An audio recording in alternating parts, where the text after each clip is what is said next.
বদ্ধ স্টুডিওর ভেতরেও যেন কোকিলের ডাক কিছুটা আমরা শুনতে পেলাম মৌমিতার গানে।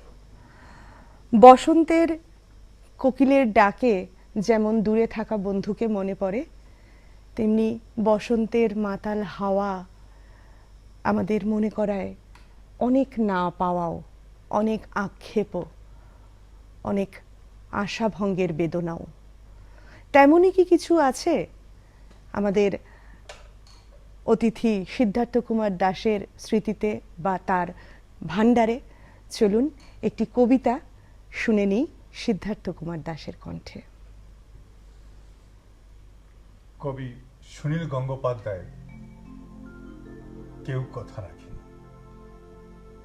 পরমা ব্যানার্জিকে আমার সঙ্গে গলা বানানোর জন্য অনুরোধ করছি। কেউ কথা রাখেনি, ৩৩ বছর কাটলো, কেউ কথা রাখেনি। ছেলেবেলায় এক বুষ্টুমি তার আগমনী গান হঠাৎ থামিয়ে বলেছিল, শুক্লা দ্বাদশীর দিন অন্তরাটুকু শুনিয়ে যাবে। তারপর কত চন্দ্রভুক অমাবস্যা এসে চলে গেল, কিন্তু সেই বুষ্টুমি আর এলো না। ২৫ বছর প্রতীক্ষায় আছি। মামাবাড়ির মাঝি নাদের আলী বলেছিল, বড় হও দাদা ঠাকুর, তোমাকে আমি ৩ প্রহরের বিল দেখাতে নিয়ে যাব। সেখানে পদ্ম ফুলের মাথায় সাপ আর ভ্রমর খেলা করে। নাদের আলী, আমি আর কত বড় হব? আমার মাথা এই ঘরের ছাদ ফুঁড়ে আকাশ স্পর্শ করলে তবে তুমি আমাকে ৩ প্রহরের বিল দেখাবে? একটা রয়্যাল গুলি কিনতে পারিনি কখনো। লাঠি লজেন্স দেখিয়ে দেখিয়ে চুষেছে লস্কর বাড়ির ছেলেরা।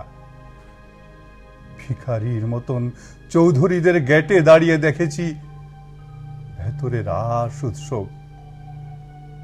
অবিরল রঙের ধারার মধ্যে সুবর্ণ কঙ্কন পরা ফর্সা রমণীরা কত রকম আমোদে হেসেছে। আমার দিকে তারা ফিরেও চায়নি। বাবা আমার কাঁধ ছুঁয়ে বলেছিলেন, দেখিস একদিন আমরাও।